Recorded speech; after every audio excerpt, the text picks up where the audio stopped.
Hello everybody, MegaZardX here, back at it again to give y'all another very exciting video, and this time, oh shoot, just a few days ago, we finally got the reveal of the PlayStation 5 during the PlayStation 5 event, which showcased off a plethora of amount of games, and we finally got the first look at the brand new console here in front of me.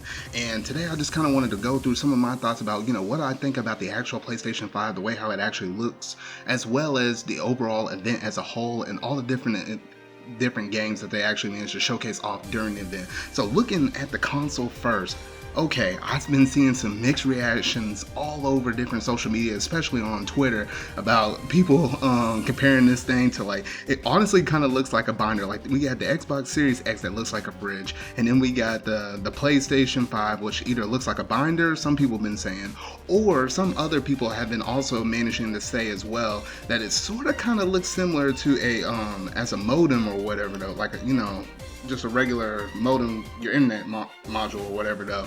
And I don't know, it's been kind of funny just to be able to see all the different reactions that people kind of had to this console, though. But me personally, I honestly really do like the two-tone color between the white and the black. And you know what, from the very beginning, once we actually got to see the new controller being the DualSense and seeing that mixed color on there with the black and the white with a little bit of hints of blue, I honestly thought, you know what, the console itself is probably gonna look something similar like that, though. But I wasn't thinking that the architecture itself over the PlayStation 5 will quite look to the degree that what we got to see right there in front of us, though. So overall, it is very interesting to actually kind of see this console like that, though.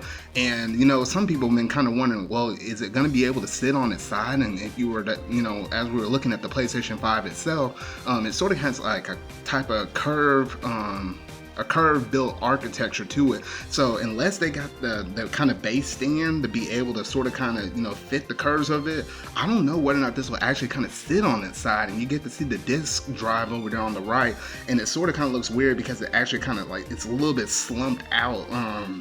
If you were to look straight at the console, it's kind of like slumped out and it kind of bulges out. It kind of makes you think, was Sony kind of thinking that as an afterthought of saying, you know what, we kind of want to go all digital, but you know what, we still need to give this disc for people that want to still get physical media or whatever, though. It almost seems like an afterthought or whatever, though. But honestly, you know what, this system was pretty cool, so I was like, you know what, this system might be somewhere between $500 and $600. People are speculating all of that, though. However, as we got a little bit further into the video, oh shoot, that wasn't all, because I was like, okay, you know what, they're showcasing all, different angles and looks again. And then they hit us with this crazy thing right here, where it was like, you know what? Not only we got the PlayStation 5, but we also got a PlayStation 5 digital edition. And they basically sort of kind of took lesson from Microsoft and said, you know what? Hey, instead of just having one system that's just gonna, basically do everything normally or whatever, though, we'll make an edition where it's just all digital, copying the Xbox One S, the SAD edition, if you wanted to call it that or whatever, though. And honestly, that hit me out of left field, because I honestly was not expecting this from PlayStation. And from Xbox side of view, there's been the sort of kind of rumor going around that they might have a Lockhart console or whatever, though, that might not be as beefier as the Series X or whatever, though, but it might, potentially be the one, like, where it just, you're able to play pretty much all the same games, but it's like a digital edition, like similar to their Xbox SAD edition or whatever, though. However, it's funny, the matter of fact, that PlayStation 5 actually managed to beat them out on this before potentially the rumor Lockhart could come out for the Xbox Series X branding or whatever, though. So that is interesting to note as well. So you know what, me thinking right off the bat, there might be a price difference between these two by at least probably $50 or whatever, like $50 more if you want the version of the console that actually has the disc up in there, though. Me personally, I probably would want to get the disc version, just so you're not limited only to the size of the X, or not the size of X, basically the size of the digital edition. So you're not just purely limited to that. So you can get, games on sale for the physical media, as well as potential games that go on sale on the PlayStation Store or whatever though. So I just kind of like the availability of, you know, being flexible between both of them though. But there is an audience of people that don't really care and wouldn't actually mind having all their games digitally though. So it is a nice option to allow your consumer base to be able to pick one version or the other. So that was pretty cool though. But that wasn't all that was actually revealed within this showcase with the hardware stuff, because a little later on, of course, we got to see another look at the DualSense though, and we also get to have a charging station.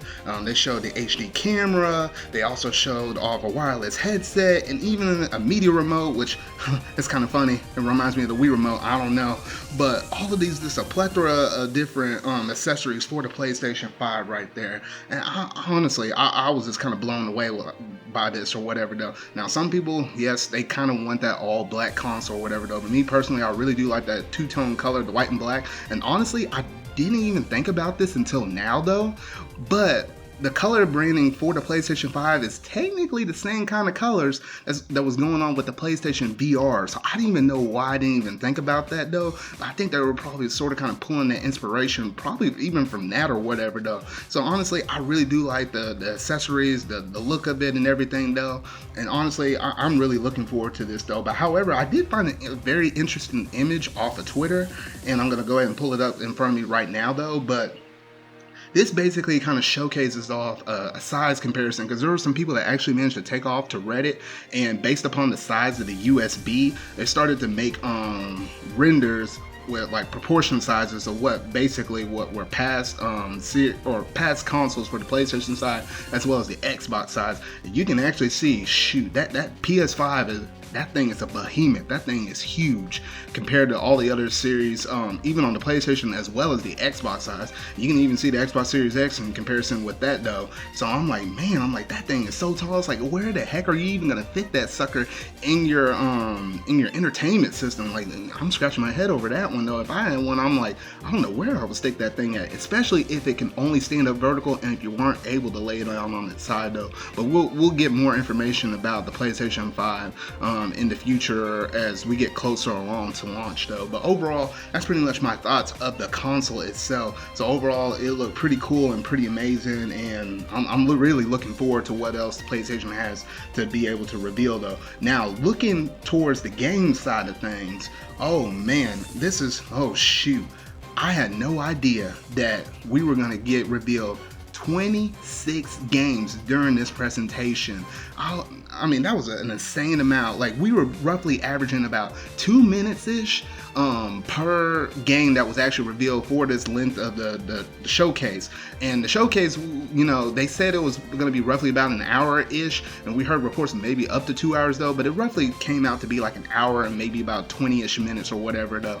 So honestly, that was a really good showcase. And oh gosh, this list of games though, man, we had Grand Theft Auto 5, Spider-Man Miles Morales, Gran Turismo 7, Ratchet and Clank Rift Apart, Project Athea, Stray, Returnal, Sackboy: A Big Adventure, Destruction All-Stars, Kena Bridge of Spirits, Goodbye Volcano High, Oddworld Soulstorm, Ghostwire Tokyo, Jet the Far Shore, Godfall, Solar Ash, Hitman 3, Astro's Playroom, Little Devil Inside, NBA 2K1, Bugsnax, Demon Souls, Deathloop, Resident Evil 8 Village, Pragmata, and last but not least, Horizon Forbidden West.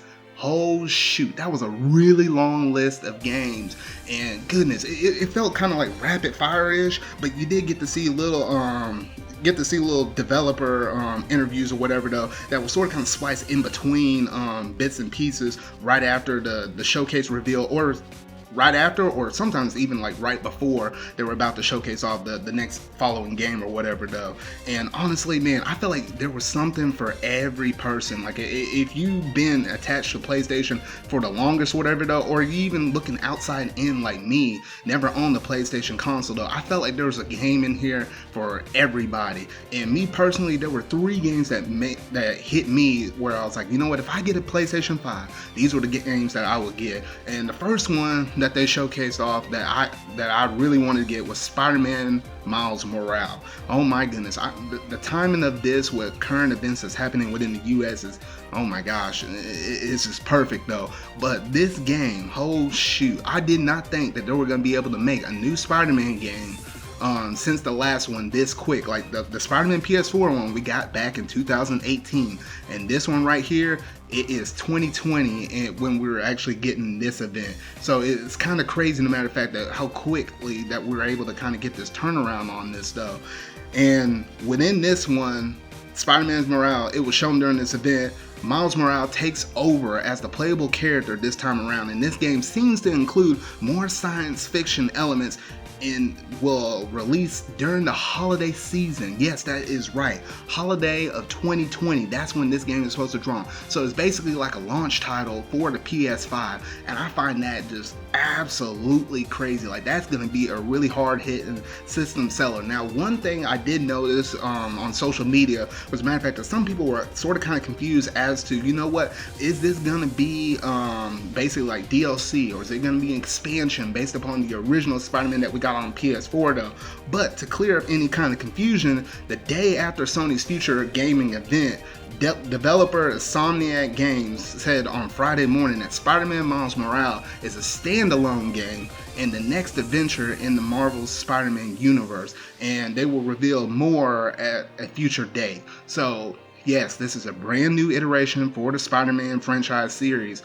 And gosh, I'm really looking forward to that, because Miles Morales, and I am a huge Marvel fanatic fan, and Miles Morales, ever since I saw the Spider-Verse movie, that basically showcased him off as the main character within that movie. I don't know, I just gone so attached to this, and it's interesting, the matter of fact, they're diving into the Spider-Verse and not just doing traditional old Peter Parker, but actually switching over and showing Miles Morales off. So honestly, I am really interested in this game, and I'm really looking forward to more news as we kind of get closer to its launch date though. The second main game that I saw that kind of piqued my curiosity was Ratchet & Clank Rift Apart. Now this one, I was like, this is probably the game that they showcased off in this event that had the most gameplay out of all the games that were shown. And I was like, wait a minute, they didn't forget about the gameplay and it's not just cinematic trailers? No, they got the gameplay.